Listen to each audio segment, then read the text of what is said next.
रजीम इहदिनस सिरातल मुस्तकीम सदक़ल्लाहु व मौलाना अज़ीम। मज़ल media person, आज यहाँ हम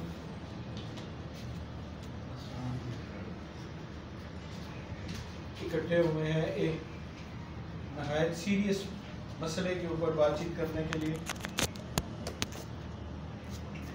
आज तक हमने दास्तान जुल्म किताबों में पढ़ी, लोगों से सुनी,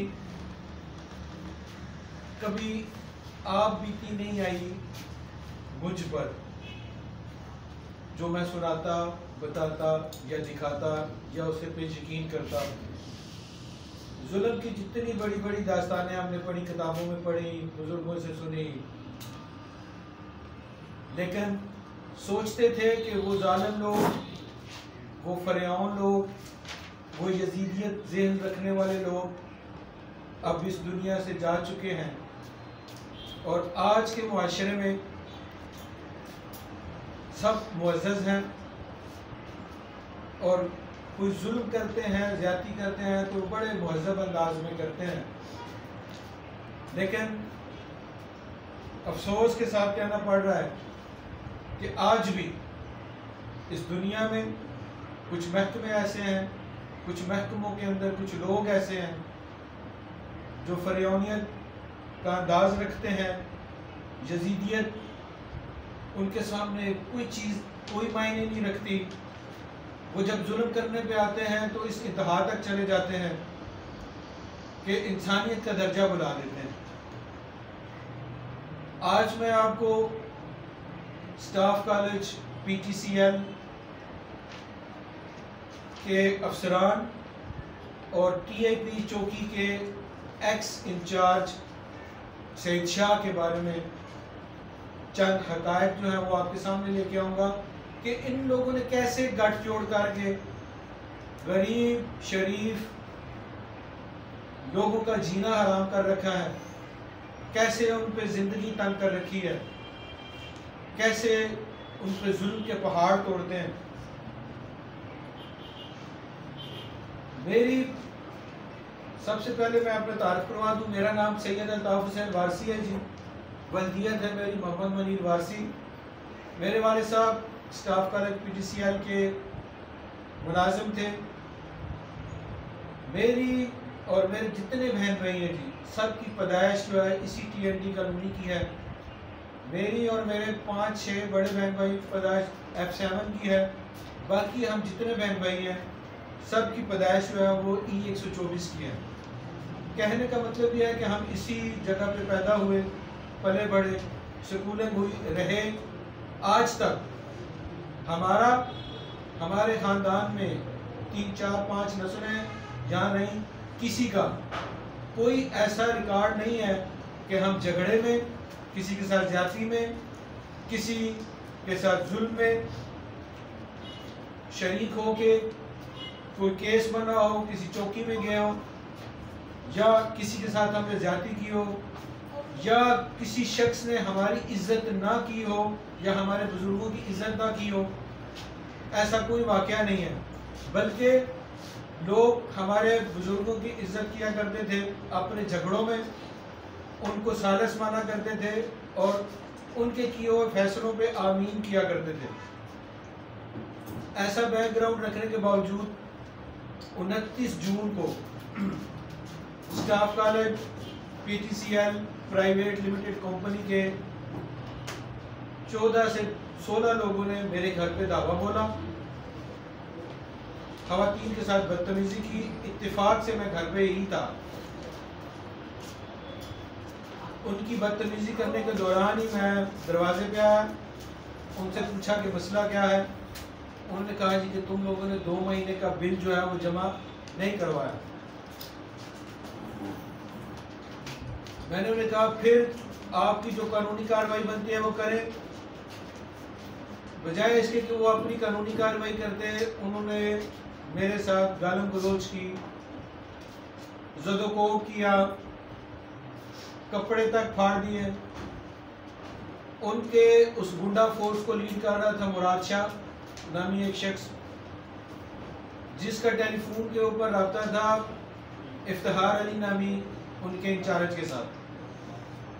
जबकि बाकी जो लोग हैं, राशिद है या साले शाह है, इसके अलावा 15-20 लोग के एक कैरी डब्बे और 6-7 मोटरसाइकिलों पे सवार होकर ही आए।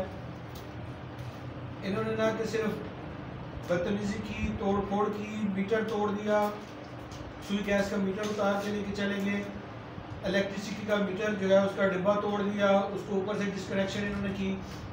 मैं उसी हालत में फटे हुए कपड़ों के साथ टीएपी चौकी में आया। सईद शाह इत्तिफाक से वहाँ पे मौजूद था, जो उस वक्त चौकी का इंचार्ज था। मैंने उसे जब आगे बताया जी कि ये स्टाफ कॉलेज के गुंडों ने, गुंडा फोर्स ने ये मेरे साथ जुल्म किया है, ये जाती किया है, हालत मेरी तुम देख लो। सईद शाह ने उसी वक्त मेरे सामने वहीं बैठे बैठे कॉल मिलाई स्टाफ कॉलेज में किसी शख्स को, और मुझे इसने कहा जी एक्सक्यूज़ मी, मैं ये कॉल सुन के आता हूँ, और एक सिपाही को कहा जी कि आप इसकी कंप्लेन लिख लो। उस सिपाही ने अपनी मर्जी से कंप्लेन लिखी। मैंने उसे सारा कुछ हकायक जो थे, जो आप बीती हुई वो बताई, लेकिन उसने अपनी मर्जी से एक जो है एप्लीकेशन लिखी। उसने कहा जी जो साहब का मामला हैं हम उनको इन्वॉल्व नहीं करते, हम सिर्फ ये बताते हैं कि आपका झगड़ा हो गया मुराद शाह के साथ, हम ये रिपोर्ट कर देते हैं। मैंने कहा जी ठीक है कर लें। 29 जून को मैंने रिपोर्ट दर्ज करवाई। सईद शाह का मैंने 4 घंटे वेट किया पुलिस चौकी में बैठ के, वो वापस नहीं आया। तंग आके मैं 4 घंटे के बाद उठ के वापस चला गया।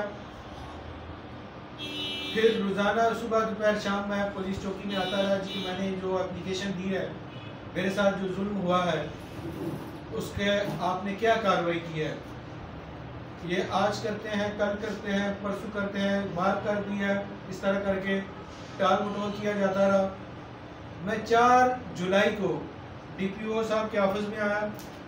सबसे पहले ये एप्लीकेशन मैंने लिखी और मैंने वहाँ से नंबर लगवाया इसके ऊपर,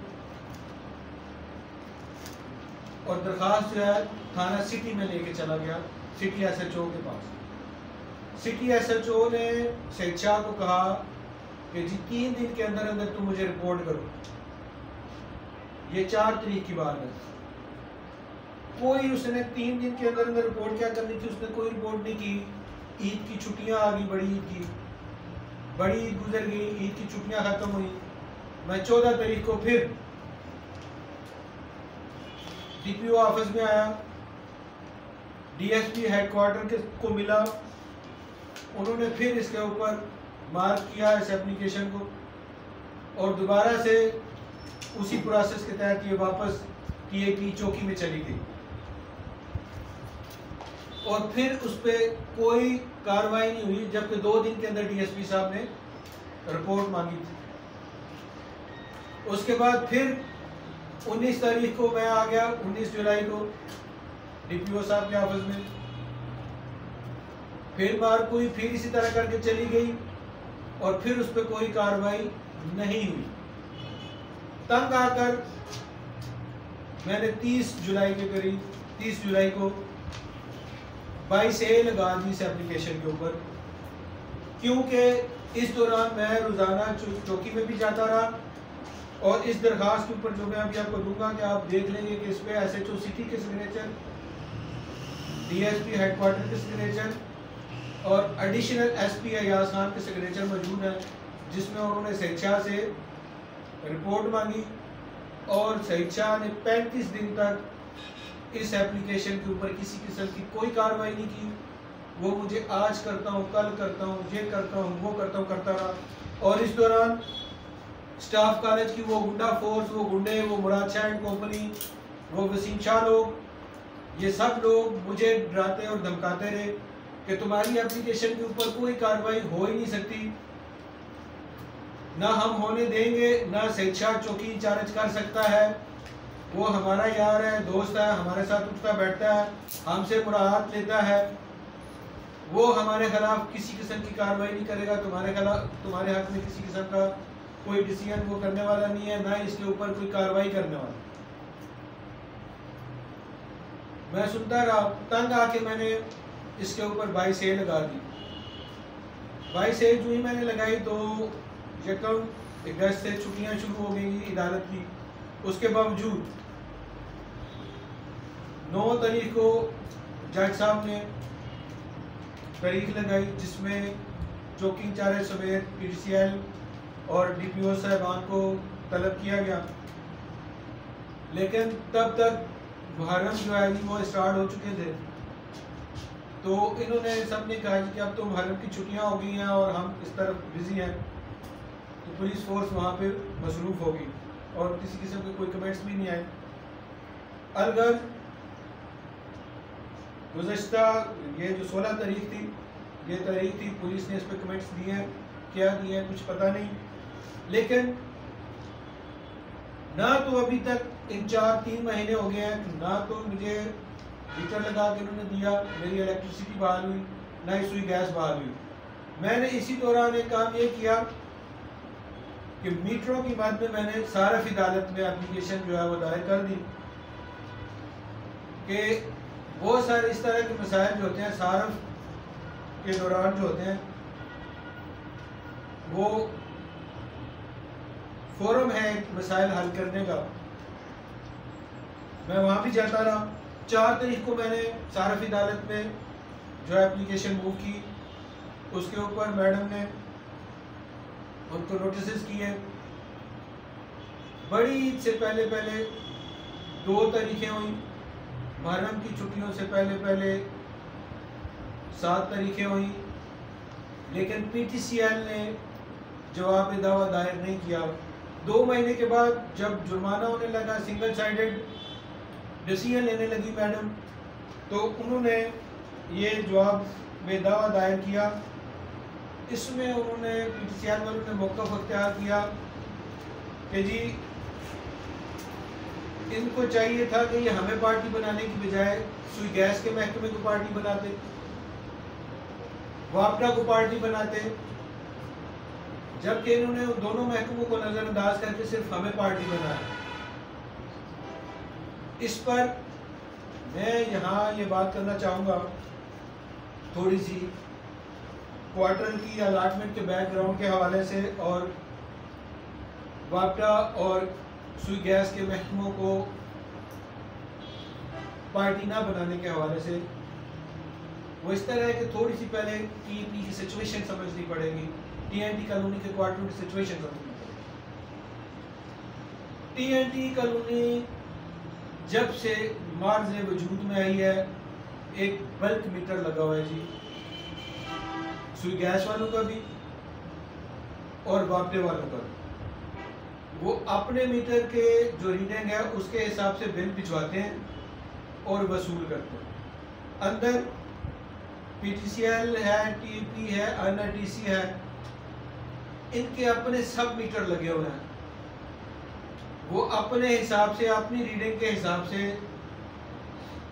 पैसे कैलकुलेट करते हैं, एक जगह पे इकट्ठे करते हैं और PTCL में जमा होते हैं। PTCL के अरबाब अख्तियार जो हैं वो बैंकों में जमा करवाते हैं और सुई गैस और जो है वापडा वालों को वो पेमेंट हो जाती है। इसलिए मैंने वापडा को और सुई गैस के महकमे को नहीं बनाया। और दूसरी बात ये कि मेरे सामने PTCL के कारिंदों ने दोनों मीटर जो है वो डिस्कनेक्ट भी किए और साथ भी लेके गए, तो फिर मुझे ना वापडा को पार्टी बनाने की ज़रूरत है और ना ही महकमा सुई गैस को पार्टी बनाने की ज़रूरत है कि जब एक कार्रवाई PTCL के स्टाफ कॉलेज के लोग कारिंदे उनकी गुंडा फोर्स कर रही है, तो फिर किसी दूसरे महकमे को या उसके किसी बंदे को या मुलाजिम को वहाँ पे पार्टी बनाना जो है वो कानूनन जायज़ भी नहीं है, बनता भी नहीं है और उनका कोई इख्तियार भी नहीं। मैं अब थोड़ा सा क्वार्टर के हवाले से बैकग्राउंड बताना चाहूँगा। बेसिकली जिस क्वार्टर में हम लोग रहते हैं G152, वो स्टाफ कॉलेज वालों का क्वार्टर नहीं था। मैंने ये क्वार्टर 2016 में TAP से अलाट करवाया था। मेरे पास उसका अलाटमेंट लेटर और ये रसीदें हैं जो मैंने स्कूटी की बाद में वहाँ पे जमा कराई थी 38,000 समथिंग की बाद में। 2018 में 2016 में ही इनकी आपस में कोई खान की बांट हुई। इन्होंने TNT कॉलोनी की प्रॉपर्टी जो है वो तकसीम की 3 जगहों पे, PTCL स्टाफ कॉलेज, TAP और NITC ने कुछ क्वार्टर जो है वो अपनी अपनी सरबराही में आपस में डिवाइड किए, ले लिए। हमारे वाले जो क्वार्टर है G152 वो इनके बतौर वो PTCL स्टाफ कॉलेज के हिस्से में चला गया। उन्होंने हमें एक लेटर भेजा कि जी ये हमारे पास आ गया है, तो लिहाजा आज से आप इसके जो किराया है, इसके जो यूटिलिटी बिल है, बजाय आप TAP को देने के स्टाफ कॉलेज को पे किया करेंगे जी। मैं ये अभी इनका डिस्ट्रीब्यूट चल रहा था, मैंने इनके सिंगल लेटर के ऊपर आज खुद वहाँ PTCL स्टाफ कॉलेज में गया। उस वक्त के जो डायरेक्टर थे रशीद अहमद मुर्गानी साहब, उनको जाके मैंने कहा कि ये मेरे पास अलाटमेंट लेटर है, आपने मुझे लेटर भेजा है जी कि ये हमारे नाम पे हो, हमारे हिस्से में आ गया तो हमने आपको यूटिलिटी बिल देने हैं। हम शरीफ लोग हैं, यूटिलिटी बिल भी हमारा आज तक कोई पेंडिंग नहीं है और किराया भी कोई हमारा पेंडिंग नहीं है। ये रसीदें हैं मेरे पास, ये अलाटमेंट लेटर है, अब आप बताएं क्या करते हैं। इन्होंने मुझे अपनी तरफ से एक अलाटमेंट लेटर जो है स्टाफ कॉलेज वालों की तरफ से G152 का, उस लेटर के ऊपर जारी कर दिया जो TAP ने मुझे जारी किया हुआ था। मैंने इन्हें कहा, इन्होंने जब मुझसे फिर सिक्योरिटी तलब की कि जी अब आप हमें सिक्योरिटी भी दें, मैंने कहा सर जी ये मैंने आपको रसीदें दी हैं, मेरी 38,000 समथिंग सिक्योरिटी जो है वो जमा है, तो आपको अब मैं और क्यों सिक्योरिटी मुहैया करूं। मैंने कहा जी वो सिक्योरिटी TAP वालों के पास रह गई है, वो सिक्योरिटी जाने, आप जाने, हमारा उस सिक्योरिटी के साथ कोई ताल्लुक वास्ता नहीं, आप हमें सिक्योरिटी जमा करवाएं। मैंने इनको दोबारा से 9,000 रुपया सिक्योरिटी फिर जमा करवाई और इसके ऊपर के ये सिक्योरिटी मुझे TAP वाले रिफंड करेंगे तो मैं ये रकम भी आपको दे दूंगा, या आप मुझसे लेटर ले लें। आपने जहां क्वार्टर ले लिया उनसे सिक्योरिटी आपको पहले तो लेके आनी चाहिए थी, या जिस वक्त आपने क्वार्टर लिया था हमें मौजूद होना चाहिए था, हमारे सामने आप उन्हें कहते कि जी आप हमें कहते कि आप सिक्योरिटी इनसे ले लें, क्वार्टर हमने ले लिया है, आगे आप सिक्योरिटी हमें जमा करवाएं। इन्होंने कहा अच्छा चले हम लोग कर लेंगे। उस वक्त इनके जो एडमिन ऑफिसर थे और दूसरे लोग थे उनके साथ मेरी मीटिंग हुई, उन्होंने कहा कि हम सिक्योरिटी को किसी न किसी अंदाज से एडजस्ट कर लेंगे, आप जो है 10,000 रुपये या 15,000 रुपये सिक्योरिटी जमा करवा दें तो कोई मसला नहीं है। फिर मैंने इनको 9,000 रुपये सिक्योरिटी जमा करवाई जो इन्होंने अपने अलाटमेंट लेटर के ऊपर उसको मेंशन किया और वो कर दिया। फिर हुआ यूँ जी, यही क्वार्टर G152 कुछ अर्से के बाद जब मैंने देखा कि PTCL ने कुछ क्वार्टर जो है वो पुलिस वालों को दिए हुए हैं, कुछ दीगर एजेंसीज वालों को दिए हुए हैं, कुछ दूसरे महकमों को दिए हुए हैं, तो उनसे वो रेंट जो है उनकी सैलरी के अंदर जो है उसके हिसाब से डिटेक्ट करते हैं। मसलन जितना हाउस अलाउंस पुलिस वालों को मिलता है उस हिसाब से उन्होंने उनसे अपना जो किराया वो एडजस्ट किया हुआ है कि किसी का 1500 है तो उससे 1500 रुपया लेते हैं, किसी का 2000 है तो 2000 लेते हैं, जबकि मुझसे वो ज्यादा ले रहे थे। तो मेरा एक भाई लोकल गवर्नमेंट में सेक्रेटरी है, यूनियन काउंसिल में उस वक्त पहले TAP यूनियन हाउसिंग सोसाइटी वाली यूनियन काउंसिल में था, आजकल वो शाह मोहम्मद यूनियन काउंसिल में है, विलेज काउंसिल में। स्टाफ कॉलेज की एक सैदुल्ला खान साहब एडमिन मैनेजर थे, उन्होंने कहा कि तुम इस किराए को डिटेक्ट करवाना चाहते हो तो तुम इस क्वार्टर को अपने भाई के नाम पे ट्रांसफर करवा लो तो किराया आपका कम हो जाएगा। आप चूंकि बिजनेसमैन हो, जर्नलिस्ट हो, आप काम नहीं कर सकते, आपका भाई सरकारी आदमी है, उसके नाम पे अलाट करवाओ तो ये किराया आपका कम हो जाएगा। तो मैंने किराया कम करवाने के लिए वो क्वार्टर जो मेरे नाम पे अलाट था, जहाँ पे मेरी सारी सिक्योरिटी जमा थी, वो मैंने अपने भाई के नाम पे अलाट करवा लिया जी, किराया कम करवाने के लिए। और उस वक्त फिर भाई के नाम पे क्वार्टर अलाट करवाने के लिए इन्होंने दोबारा से मुझसे सिक्योरिटी तलब की। ना मेरी वो सिक्योरिटी जो इनके पास जमा थी रिफंड की, और ना वो मेरी वो सिक्योरिटी जो टीआईपी वालों के पास थी वो रिफंड की, ना ही एडजस्ट की, ना ही ये एडजस्ट की।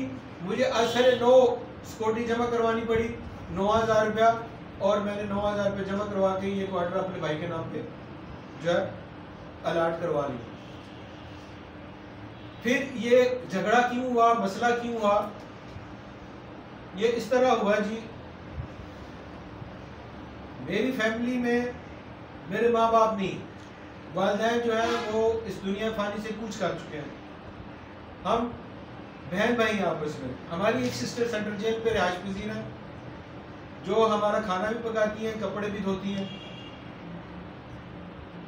और सारे हमारे वो काम जो करने वाले होते हैं वालिदैन के वो करती हैं।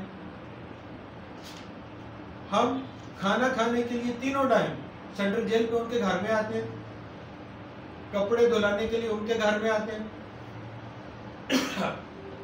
वहीं पे खाते हैं, वहां से खा पी के सोने के लिए हम इस क्वार्टर में, मज़कूरा क्वार्टर में चले जाते हैं रात के टाइम पे। दिन को हम अगर घर जाएं भी तो बाजी के घर जाते हैं, अपने हमारे घर में जो TNT कॉलोनी में वहाँ पे नहीं जाते थे। तो वो दिन भर क्वार्टर बंद रहता है, रात को वो क्वार्टर ऑन होता है, रात को वो चलता है।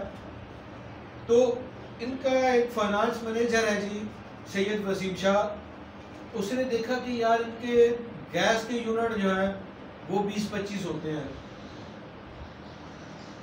30 होते हैं, 15 होते हैं, 10 होते हैं। बिजली का जो यूनिट है वो भी कभी 40 से ज्यादा नहीं हुए। तो ये क्या करते हैं, टेम्परिंग कर रखी है इन्होंने।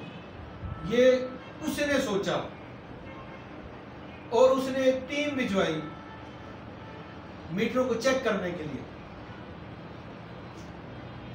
वो टीम आई, उन्होंने चेक क्या करना था, उन्होंने टेम्पर करके वो जो सब मीटर है उनकी जो स्पीड कंट्रोल करने वाला और मुकर्रर टर्नओवर पूरे करने के बाद वो यूनिट गिराने वाला वो स्क्रू होता है, वो उतार के ये लोग लेके चले गए। अब जो ही अगले महीने से यूनिट लाइट के गैस के उसी तरह आ रहे थे, क्योंकि हम गैस वहां पे नहाने के लिए पानी गर्म करते हैं, अंडा उबाल कर लेते हैं, चाय बना लेते हैं, या कोई रेडीमेड चीज आ गई है तो उसको गर्म करने के लिए चूल्हा जला लेते हैं। इस तरह हम लोग उसे इस्तेमाल करते थे। बहरहाल इन्होंने उसके साथ टेम्पर किया, वो मीटर तेज कर दिया जी।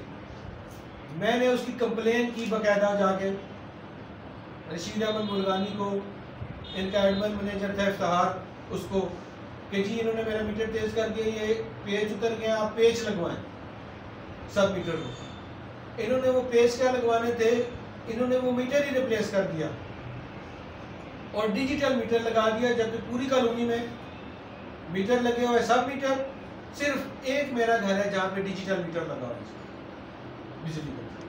और डिजिटल मीटर जब बल्ब मीटर के नीचे लगता है तो टेक्निकली वो अपनी स्पीड से भी 4 गुना ज़्यादा स्पीड से चलता है। और वो मसला हो गया, मैंने उसकी कंप्लेन की हुई थी कि जी ये मीटर आपका फॉल्टी है, और वो फिर इन्होंने कोई नया मीटर नहीं लगाया, किसी का उतरा हुआ पुराना मीटर उतार के इन्होंने डिजिटल मीटर लगाया, जिसकी मैंने इसके लगाते ही कंप्लेन करनी शुरू कर दी उसी सैयद वसीम शाह के पास कि जी आपका मीटर ठीक नहीं है, फॉल्टी है, या तो आप पहले वाला मीटर लगाएं या नया मीटर लगाएं। इस बात पे भी इन्होंने 6 महीने गुजार दिए और मैं ओवर बिलिंग के पैसे इनको देता रहा जो जमा होते रहे। आखिर तंग आके मैं मुल्गानी के पास चला गया, रशीद अहमद मुल्गानी के पास। उसने अपने सिक्योरिटी इंचार्ज बाबर खान को कहा कि जाओ जी इनका मीटर चेक करो और ये मसला हल करो। 1 महीने तक वो भी नहीं आया तो मैंने उस महीने का बिल मई का इनको पे नहीं किया। इसी साल के मई का बिल पे नहीं किया, जिसकी लास्ट डेट थी 20 जून को तक मैंने जमा नहीं करा। 29 जून को इनके गुंडे आए 14-15 लोग, उन्होंने ना कि सिर्फ बदतमीजी की, गालम गलोच की, ये एप्लीकेशन हुई, तोड़ फोड़ की, मीटर एक उतार के लेके चले गए और एक वहीं पे उसको ऊपर से डिस्कनेक्ट करके चले गया, उसको भी डैमेज करके गए हैं। ये टोटल सारी स्टोरी है जी, ट्रू स्टोरी जो है। अब आज भी चूंकि मैं मीडिया पर्सन हूँ, आज भी मैं ये मीडिया के पास ना आता, ये बातें सारी मैं ना बताता खुल के सारी स्टोरी, कि ये कहते हैं कि ये मीडिया में जाके मामलात को उछाल के फेवर लेना चाहता है। मैं आज भी मीडिया के पास नहीं आता, लेकिन मुझे इन्होंने बताया कि जी स्टाफ कॉलेज के सैयद वसीम शाह, आसफ, इफ्तिखार अली और मुराद शाह, ये 4 लोग गठजोड़ कर रहे हैं कि जी इसने अदालत में केस किया हुआ है, ये जीते या हारे, हम क्या करेंगे कि इसकी बिजली डायरेक्ट लगाएंगे और फिर सैयद शाह को कह के इस पे FIR कटवाएंगे कि जिसने डायरेक्ट बिजली लगाई हुई है, और फिर FIR में केस करके इसको रगड़ा देंगे। इनकी इस धमकी जो बिला वास्ता तौर पे मुझ तक पहुंची, इनडायरेक्टली, इसको मद्देनजर रखते हुए मैंने आज मीडिया के सामने ये प्रेस कॉन्फ्रेंस करनी और असल हक़ाइक़ लाने ज़रूरी समझे जी। Thank you very much. और मैं ये चाहता हूँ कि अगर ये कल कल कोई इस तरह का कुछ करें तो ये आपके नोटिस में होना चाहिए, इंतज़ामिया का नोटिस में होना चाहिए कि सैयद शाह उनके साथ मिलके बजाय इसके कि लॉ एंड ऑर्डर को कंट्रोल करे, फसाद ना बर्पा करे, कानून की अमलदारी जो है उसको कायम व दायम रखे, वो उनका साथ दे के, गुंडों का साथ दे के कानूनी के अंदर शरीफ शहरियों को परेशान कर रहा है, लॉ एंड ऑर्डर की सिचुएशन खराब कर रहा है, ला कानूनियत की इंतहा कर रहा है। Thank you very much. आपके अगर कोई क्वेश्चन हो तो मैं बताने के लिए तैयार हूँ। आपका जो शिकायत है ना आपकी, वो शिकायत आपकी इंचार्ज चौकी F से जो भी है सैयद शाह के खिलाफ जी, तमाम अफसरान के जनाब इस पर साइन हुए हैं और कार्रवाई के लिए सैयद शाह को इस पर कार्रवाई करे, सैयद शाह नहीं करे। ठीक है, आपका सारा जो मुद्दा है ना, तो यहाँ से आपका काम शुरू होगा। तो सैयद शाह काम नहीं करा, सैयद शाह काम करेगा तो ये तफ्तीश की सारी चीज़ें आएंगी जी जी, सारी चीज़ें इस तफ्तीश में आएंगी। आपका जो मेन चीज़ ये है कि TIP चौकी का इंचार्ज सैयद शाह जो है वो अफसरान बाला को भी मद्दे के बाईपास कर रहा है और आपकी जो फरियाद है, जो कंप्लेन है जो है उस पर अमल दरामद नहीं कर रहा जी। बिल्कुल, मैं यही कहना चाहता हूँ कि आपकी आवाज़ के अफसरान बाला इस पर नोटिस दें जी। बिल्कुल, मैं यही चाहता हूँ कि आप देख सकते हैं कि इसके ऊपर SHO के अहकामात हैं, सैयद शाह ने नज़रअंदाज किए, DSP हेडक्वार्टर के अहकामात हैं, सैयद शाह ने नज़रअंदाज किए, और एडिशनल SP अयाज खान के सिग्नेचर है जी, उसको भी उसने नज़रअंदाज किया, बल्कि मैं तो कहूँगा कि रद्दी की टोकरी में डाल दिया या जूते की नोक पे रख लिया। क्या वजह है कि स्टाफ कॉलेज के लोग जो है वो आपसे कुछ ज़ाती दुश्मनी निकाल रहे हैं? सर, अब इसमें कोई ज़ाती दुश्मनी है या नहीं है, मैं ज़ाती दुश्मनी भी कह सकते हैं आप इसे, कि मैं बिलावजह फ़ोटो सेशन का कायल नहीं हूँ, और स्टाफ कॉलेज के ये जो लोग हैं, वसीम शाह हो गया, आसिफ हो गया, इफ्तिखार अली हो गया और XYZ हो गए, ये जो लोग हैं ये असल में हर वक्त चाहते हैं कि कैमरे वाले लोग इनके आगे पीछे फिरें। आप पुलिस के भी पास जाके थक चुके हैं जी जी, आपको पुलिस से भी इंसाफ की तवक्को नहीं है, आप यहाँ पे भी आके हैं फिर भी आपको इंसाफ नहीं मिलता। सर, मुझे अपने मुल्क की अदालतों के ऊपर मुकम्मल भरोसा है। हम सदर पाकिस्तान को भी कह देते हैं कि I will see you in court, हम पुलिस को भी कह देते हैं कि I will see you in court, और मैं इस वक्त 2 अदालतों में ऑलरेडी मौजूद हूँ, सारफ अदालत में और शीशन जज साहब के पास, और मुझे पूरी तवक्को है, पूरी उम्मीद है कि यहाँ से मुझे इंसाफ मिलेगा, पूरा इंसाफ मिलेगा, मेरी दादरसी भी होगी और जो मुजरमान हैं उनको सज़ा भी होगी। एक बात बताइए, 2 सवाल हैं। एक सवाल ये है, जो आपका यहाँ पे डायरी नंबर लिखा हुआ है, क्या आप वहाँ पे वापस गए कि आपके डायरी नंबर पे कोई इस पे काम हुआ है? दूसरी बात, आपने डीपीओ को दरख्वास्त दी, क्या डीपीओ से आपकी मुलाकात हुई है या नहीं? जी 4 दफ़ा मुलाकात हुई है। उन्होंने मुझे डीएसपी हेडक्वार्टर के पास भेजा, उन्होंने मुझे एडिशनल एसपी साहब के पास भेजा। डायरी के हवाले से डायरी के हवाले से एक ही दफ़ा नंबर लगता है, बार बार नंबर नहीं लगता। और ये 4 अफसरान जिनके ऊपर सिग्नेचर हुए हैं, पहली दफ़ा नंबर लगता है, उसके बाद अफसरान के पास जाते हैं और वो फिर उनके नोटिस में होता है जनाब। जवाब जो है ना वापस ये वहाँ पे जाता है, जब आपका डायरी नंबर लगता है ना तो वहाँ पे जाता है। आप वहाँ पे पता किया आपने? सर मैं तो जा के थक गया हूँ। जब भी इंसाफ मिलता है तो ये आई थिंक पता नहीं। Thank you very much sir. Police से इंसाफ नहीं मिल रहा है ना साहब, आपको पुलिस देगी, इंसाफ नहीं मिल रहा है। इंसाफ दिलाने में पुलिस का एक किरदार होता है जी, जो वो किरदार अदा नहीं किया, और स्पेशली एक बंदे ने नहीं किया जिसका नाम सैयद शाह है। मैं समझता हूँ कि उसके शायद कोई मफादात है, जो वो अपने सीनियर और सुपीरियर जो उसके अफसरान वाला है उनके अहकामात को नज़रअंदाज करके स्टाफ का अलग से ले रहा है। मैं तो ये समझता हूँ कि उन मफादात के सामने उसे अपने अफसरान वाला के जो अहकामात है वो उनकी भी कोई परवाह नहीं है।